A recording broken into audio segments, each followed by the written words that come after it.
প্রিয় দর্শক, আসসালামু আলাইকুম। আজকে আপনাদের মাঝে সুন্দর একটি ভিডিও নিয়ে আসছি। আপনারা যারা জমি মাপা শিখতে চান খুব সহজে, তাদের জন্য ভিডিওটি। আশা করি ভিডিওটি সম্পূর্ণ দেখবেন, তাহলে আপনারা জমি পরিমাপ করতে পারবেন। এখন জমি পরিমাপ করার আগে আপনাদের সর্বপ্রথম এই যে স্কেল, এই স্কেলটি সম্পর্কে ধারণা থাকতে হবে। এই স্কেলটিকে গুনিয়া স্কেল বলা হয়। এখন এই স্কেলটা দেখেন, এই পাশটা আছে, এই পাশটা যে বড় বড় দাগ দেখা যায়, বড় বড় ঘর আছে পাশটা। আর এই যে একটা পাশ আছে, এই পাশটা হলো ছোট ছোট ঘর। এখন এই যে বড় ঘর, এই বড় ঘরের, যেমন এই বড় ঘরের ভিতরে দেখেন, এই যে এই বড় ঘর, এই দাগটা থেকে এই দাগটা পর্যন্ত এই ঘরের দূরত্ব হলো 20 লিঙ্ক। আর এই যে ঘর আছে, ছোট ঘর, ছোট ছোট ঘর, এই ঘর থেকে এই ঘরের দূরত্ব হইল, এই ঘর থেকে এই ঘরের দূরত্ব হইল 10 লিঙ্ক।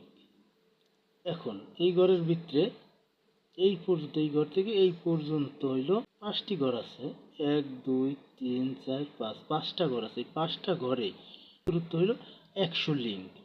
আবার এই যে ছোট ছোট দাগ আছে, এই দাগ থেকে এই দাগ পর্যন্ত দূরত্ব হলো 50 লিঙ্ক। আর এই দাগ থেকে এই দাগের দূরত্ব হলো 100 লিঙ্ক।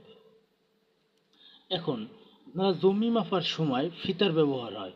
এখন এই জায়গা জমিতে তো আর থাকে না, মানে লিঙ্ক থাকে না, তখন ফুট ফুট বানাইতে হয়। এখন ফুট কীভাবে বানাইবেন আপনারা? ফুট বানাইতে হলে আপনারা জানতে হবে 1 লিঙ্ক সমান 0.66। 1 লিঙ্ক সমান হলো 0.66। এখানে আমি দেখাই, 1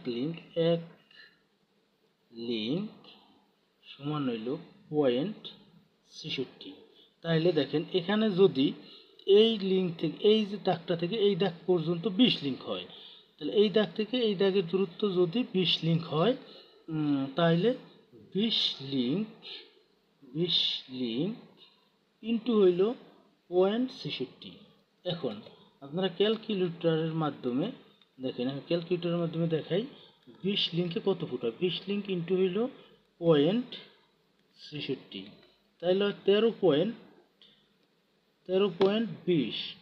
তাহলে 20 লিঙ্ক সমান হইল 13.20 ফিট। তাহলে 20 লিঙ্ক সমান পাইলাম আমরা 13.20 ফিট সমান 13.20 লিঙ্ক সমান হইল 13.20 ফিট।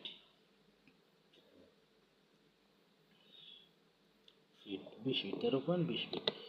এখন এই স্কেলটা সম্পর্কে যদি আপনাদের ধারণা থাকে, তাহলে আপনারা খুব দ্রুত সময় জমি পরিমাপ করা শিখতে পারবেন। আশা করি সকলে বুঝতে পারছেন। ধন্যবাদ সবাইকে। আসসালামু আলাইকুম।